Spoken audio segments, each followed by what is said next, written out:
The farming in this area, a few beef cattle, sheep, and they're growing quite a few different types of crops these days.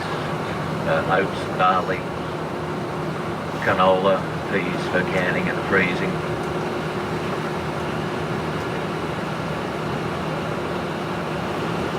The population of Tasmania, just over 500,000. Hobart's population's around 200,000.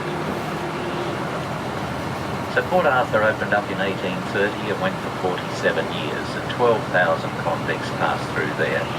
And they also had children there from age 9 years upwards. When the convicts arrived at Port Arthur, they were made to work quite hard. There was a shipbuilding industry there for some time.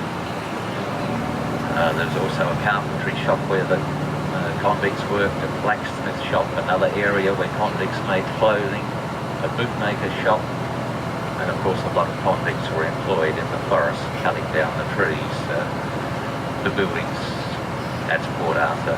They also exported some timber to Sydney. Now the authorities, they tried to teach the convicts to read, write and count, as a lot of them couldn't, and they encouraged them to do religious studies. Punishment for the convicts was quite hard. They could be ordered to be flogged with a cat o' nine tails, which was quite a vicious whip. They could also be sent to the separate or model prison.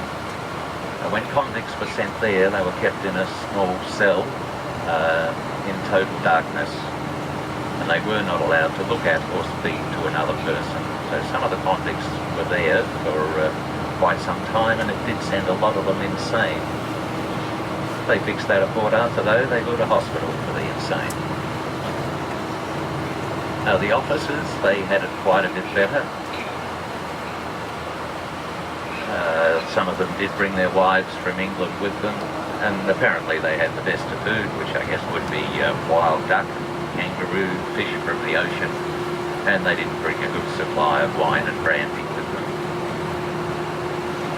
them. This town is called Murdunna. Quite a few holiday homes on the edge of the bay. Excellent waters down here for sailing. The fishing's extremely good.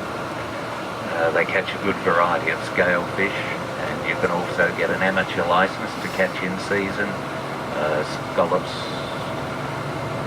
crayfish and abalone. Tasmania is the biggest catcher of abalone in the world. One person that tried to escape across here, his name was Billy Hunt. In his former life, back in London, he was a strolling player, but for one reason or another he ended up at Port Arthur as a convict. He escaped from there. Somewhere along the way he came across a very large kangaroo, which he caught and killed. He then waited until it was night time, made his way towards the neck of land, dressed himself up in the kangaroo skin, and proceeded to hop across the neck. Now, one of the guards saw this large kangaroo hopping towards him, and he probably thought there's a few good feeds in that, so he raised his gun to shoot.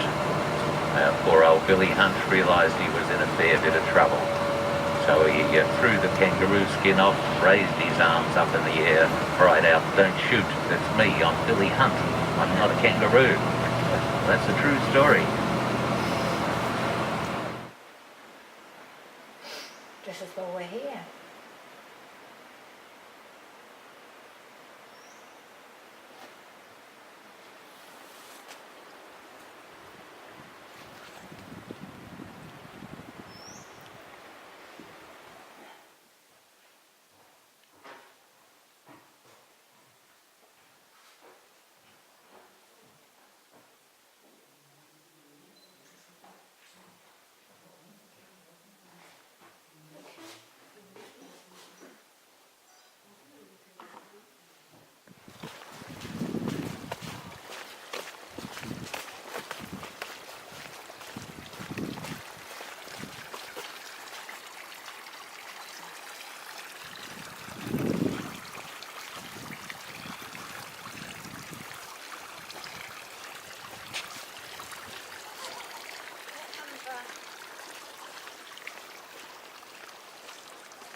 one?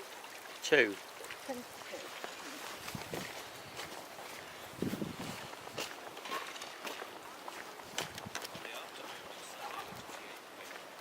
The large depression in the foreshore with an iron sculpture enters the main slipway.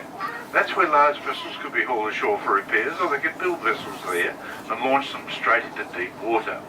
That sculpture is meant to give you a representation of the size of some of the medium ships that were built here.